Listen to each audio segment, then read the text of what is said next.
నమస్తే. Welcome to Andhra Prabha live. నేను మనస్విని.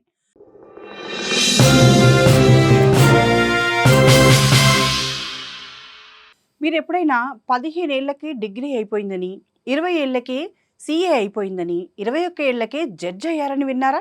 నిజానికి మనం డిగ్రీ వరకు చేరుకోవాలంటే 21 సంవత్సరాలు పడుతుంది. కానీ వీళ్ళు అంతా త్వరగా ఎలా చదవగలిగారని మీకెప్పుడైనా అనిపించిందా?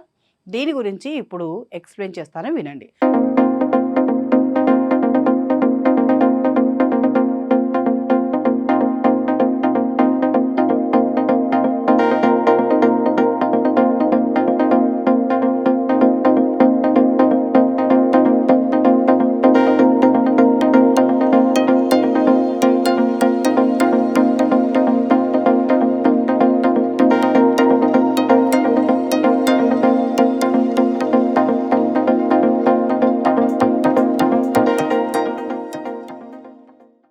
జనరల్‌గా మన స్కూల్లో ఒకప్పుడు క్లాస్‌ను స్కిప్ చేసేందుకు అవకాశం ఇచ్చేవారు. థర్డ్ క్లాస్‌లో ఫస్ట్ ర్యాంక్ వస్తే మీ పిల్లాడు బాగా చదువుతున్నాడు. ఒకేసారి ఫస్ట్ క్లాస్‌లో వేద్దామని అనేవారు. కానీ ఇప్పుడు చాలా స్కూళ్ళలో అలా ఒప్పుకోవడం లేదు కానీ యూనివర్సిటీల్లో అలాంటి ఫెసిలిటీ ఉంది.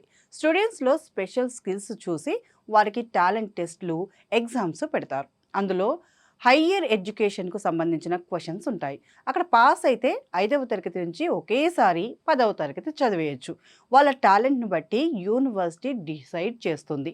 అయితే ఇది జస్ట్ ఎగ్జామ్స్‌తో సరిపోదు. ఆ ఎగ్జామ్స్ పాస్ కావాలంటే హోమ్ ట్యూషన్‌లో అన్ని క్లాసుల్లోనూ సబ్జెక్టుపై గ్రిప్ తెచ్చుకోవాలి. పేరెంటల్ సపోర్టింగ్ కూడా చాలా ఎక్కువగా ఉండాలి. అలా లేకపోతే అస్సలు ఇది సాధ్యం కాదు. అందుకే ఇలా చదివిన వాళ్ళు రేర్‌గా ఉంటారు. మరి మీకు కూడా చిన్న పిల్లలు ఉంటే ఒకసారి ఇలా ట్రై చేయండి. పేరెంట్స్ సపోర్ట్ ఉంటే పిల్లలు ఏమైనా చేయగలుగుతారు.